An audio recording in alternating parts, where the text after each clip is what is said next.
Pelajaran tematik, tema 2, subtema 1, pembelajaran 3, kelas 4. Assalamualaikum warahmatullahi wabarakatuh. Selamat pagi anak-anak ibu kelas 4. Mudah-mudahan seperti biasa hari ini kalian tetap diberikan kesehatan dan tentunya ayah ibu kalian juga dalam keadaan sehat selalu. Baik anak-anak, sebelum kita memulai pembelajaran, marilah terlebih dahulu kita berdoa ya. Berdoa dimulai. Berdoa selesai. Baiklah anak-anak, tujuan pembelajaran kita hari ini yaitu yang pertama, siswa dapat menjelaskan sumber daya alam dan pemanfaatannya di daerah sekitar dan dampak buruk bagi lingkungan. Yang kedua, siswa dapat mengidentifikasi perbedaan hak dan kewajiban.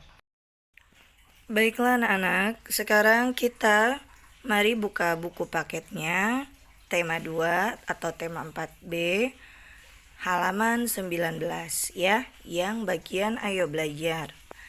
Nasi yang kita makan itu sebagai makanan pokok ya, yang berasalnya dari beras. Beras itu merupakan salah satu sumber daya alam yang diperoleh dari kegiatan pertanian. Nah, apakah yang dimaksud dengan sumber daya alam? Jadi sumber daya alam itu sendiri yaitu segala sesuatu yang muncul secara alami yang dimanfaatkan oleh manusia untuk mencukupi segala kebutuhan hidupnya. Jadi Tuhan menciptakan sumber daya alam untuk keberlangsungan hidup dan kesejahteraan umat manusia. Manusia dibekali akal dan pikiran untuk mengelolanya ya, mengelola sumber daya alam, sehingga harus dimanfaatkan dengan bijak. Berdasarkan ketersediaannya, sumber daya alam terbagi ke dalam 3 kelompok besar, yaitu ada sumber daya alam kekal, sumber daya alam yang dapat diperbarui, dan sumber daya alam yang tidak dapat diperbarui. Sumber daya alam kekal yaitu sumber daya alam yang tidak akan habis karena selalu tersedia dan dapat digunakan sebanyak-banyaknya. Yang kemarin seperti yang kita pelajari, contohnya adalah cahaya matahari, angin, dan air ya. Kemudian sumber daya alam yang dapat diperbarui adalah sumber daya alam yang dapat diusahakan kembali keberadaannya jika habis. Jadi sumber daya alam ini dapat terus-menerus dimanfaatkan. Contohnya adalah sumber daya alam jenis ini seperti tumbuhan dan hewan ya, yang bisa terus dipelihara selama kita atau selama manusia membutuhkan. Lanjut kita buka halaman 20-nya. Tumbuhan termasuk sumber daya alam yang dapat diperbarui. Ya, tumbuhan dapat diperbarui itu antara lain ya dengan cara ditanam ya. Kemudian hewan seperti sapi, kerbau, atau kambing juga dimanfaatkan untuk diambil daging atau susunya.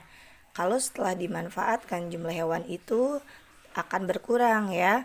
Namun jika dikembangbiakkan terus-menerus jumlahnya dapat kembali bertambah. Sekarang sumber daya alam yang tidak dapat diperbarui yaitu sumber alam yang dapat habis jika digunakan terus-menerus. Contohnya, jadi sumber daya alam ini yang tidak dapat diperbarui itu jumlahnya terbatas dan tidak bisa dipulihkan. Contohnya adalah sumber daya alam yang tidak dapat diperbarui yaitu minyak bumi, batu bara, dan barang tambang. Minyak bumi dan batu bara terbentuk dari makhluk hidup yang telah mati dan terpendam selama jutaan tahun yang lalu. Pembentukan minyak bumi dan batu bara itu sangat membutuhkan waktu jutaan tahun atau sangat membutuhkan waktu yang lama ya.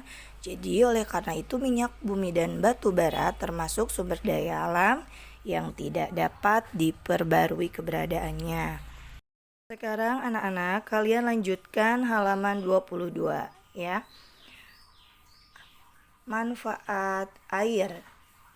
Air merupakan salah satu sumber energi. Selain sumber energi, air merupakan komponen utama kehidupan. Tanpa air, tidak akan ada kehidupan di bumi. Bahkan manusia itu kan terdiri dari 95% itu air ya. Manfaat air itu sangat banyak ya. Tubuh manusia membutuhkan air untuk melakukan berbagai aktivitas. Tak hanya manusia, tumbuhan dan hewan juga sama membutuhkan air. Nah, kegunaan air, Ibu yakin kalian sudah pada tahu ya? Iya, nomor 1, air itu bermanfaat bagi kesehatan manusia. Antara lain untuk menjaga suhu tubuh, mengeluarkan racun dari tubuh, kemudian mencegah dehidrasi, dan menjaga kelembapan kulit. Yang kedua, air itu bermanfaat untuk kebutuhan hidup manusia sehari-hari seperti untuk minum, memasak, mandi, dan mencuci. Yang ketiga, air berguna untuk keselamatan, yaitu digunakan untuk memadamkan kebakaran. Yang keempat, air diperlukan untuk industri, misalnya pencucian dan pendinginan. Sekarang kita buka halaman 23 ya. Lihat. Jadi, yang kelima, air sebagai sumber energi untuk menghasilkan listrik. Aliran air dimanfaatkan untuk menggerakkan turbin sehingga menghasilkan listrik. Kemudian nomor 6, air diperlukan untuk keperluan perdagangan seperti di rumah makan dan hotel. Yang ketujuh, air diperlukan di bidang pertanian, yaitu untuk pengairan lahan pertanian. Dan yang kedelapan, air diperlukan untuk peternakan, seperti tambak, kolam, dan keramba. Manfaat air bagi hewan. Air merupakan komponen yang penting bagi hewan juga ya. Sekitar 3/5 tubuh hewan terdiri dari air. Jadi kebutuhan air untuk tubuh hewan sama dengan manusia akan air ya. Yang pertama, menjaga suhu tubuh. Yang kedua, menjaga tekanan darah. 3, berperan melancarkan pencernaan. 4, alat transportasi nutrisi ke seluruh bagian tubuh. Jadi hewan pun sama ya, memanfaatkan air seperti manusia untuk kesehatannya. Kemudian manfaat air bagi tumbuhan. Air juga merupakan komponen yang penting bagi kehidupan tumbuhan ya. Kekurangan air pada tumbuhan akan menghambat pertumbuhannya seperti pada produksi buah, fotosintesis, atau bahkan menyebabkan tumbuhan menjadi mati. Manfaat air bagi tumbuhan itu juga banyak ya. 1, melarutkan zat-zat hara dalam tanah sebelum diserap akar. Jadi zat-zat hara dalam tanah itu ya seperti pupuk ya, kemudian air yang kita siram, dan cacing yang membuat tanah gembur, itu termasuk zat hara.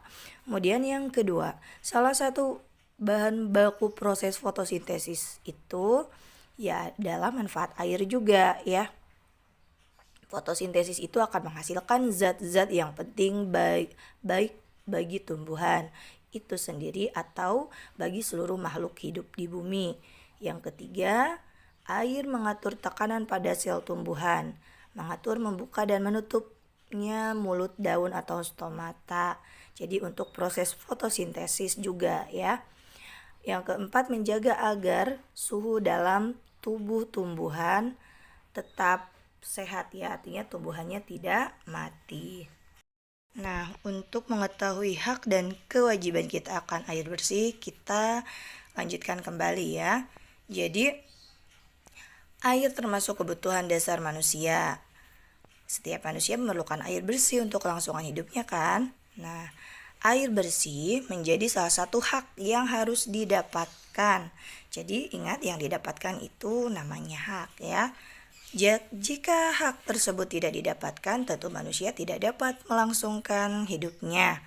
Ya, meskipun air termasuk sumber daya yang kekal, tapi jika tidak dijaga kelestariannya, lama-kelamaan bisa berkurang. Oleh karena itu, kita memiliki hak untuk menjaga kelestarian airnya. Selain melaksanakan kewajiban, menjaga kelestarian air juga merupakan bentuk syukur kita kepada Tuhan atas anugerah air. 1. Tidak membuang sampah atau limbah ke badan-badan air seperti selokan atau sungai karena dapat mencemari sungai itu sendiri dan air itu sendiri. Tidak hanya air tetapi yang di dalam sungai itu pun akan ikut tercemar, ikan-ikannya akan mati. Ya, kemudian yang kedua melakukan penghijauan.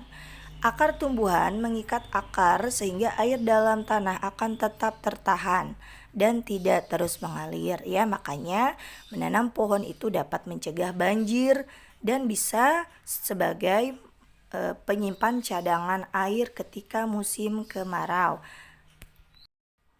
Kemudian yang ketiga, tentunya kita harus berkewajiban menghemat penggunaan air. Nah, kalian jangan buang-buang air ya. Kalau setelah selesai mandi atau mencuci, segera tutup keran airnya. Dilanjutkan ke halaman 25. Di situ ada pengertian hak dan pengertian kewajiban. Di tema 1 sudah pernah dibahas ya, pengertian hak dan kewajiban. Di sini dibahas kembali. Jadi hak itu adalah segala sesuatu yang harus didapatkan oleh setiap orang yang telah sejak lahir, bahkan sebelum lahir atau masih di dalam kandungan ya.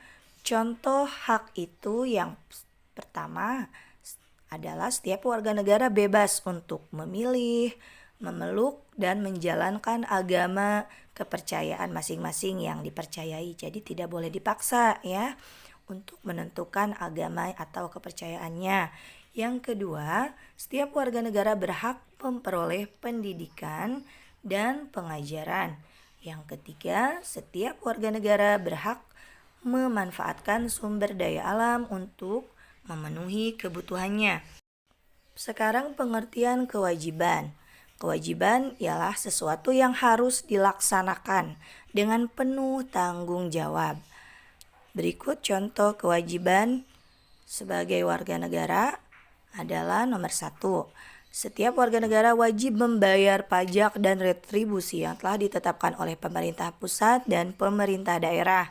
Ya, contohnya orang tua kalian mempunyai kendaraan bermotor atau mempunyai rumah, itu wajib setiap tahunnya membayar pajak. Yang kedua, setiap warga negara berkewajiban taat, tunduk, dan patuh terhadap segala hukum yang berlaku di Indonesia. Dan yang ketiga, setiap warga negara wajib memelihara kelestarian sumber daya alam. Yang tadi sudah dibahas ya, selain haknya manusia memakai sumber daya alam, jadi wajib juga menjaga kelestarian atau kelangsungan sumber daya alam. Jadi bedanya hak dan kewajiban itu, jika hak itu hal yang harus didapatkan. Kalau kewajiban, sesuatu yang harus dilaksanakan. Jangan sampai tertukar ya anak-anak. Baiklah anak-anak, untuk tugas kalian mengerjakan ayo jawab di halaman 20 dan ayo berlatih halaman 25 sampai halaman 26. Ya, silakan kalian tuliskan pengertiannya, pengertian hak dan pengertian kewajiban beserta masing-masing tuliskan 3 contoh hak dan contoh kewajiban. Selamat mengerjakan ya anak-anak ibu semua. Baiklah, alhamdulillah pembelajaran hari ini sudah selesai. Semoga bermanfaat untuk kita semua ya anak-anak. Ibu ucapkan juga terima kasih untuk ayah, ibu, atau kakak kalian yang sudah mendampingi kalian belajar hari ini. Terima kasih banyak. Ibu akhiri. Wassalamualaikum warahmatullahi wabarakatuh. Selamat pagi semuanya.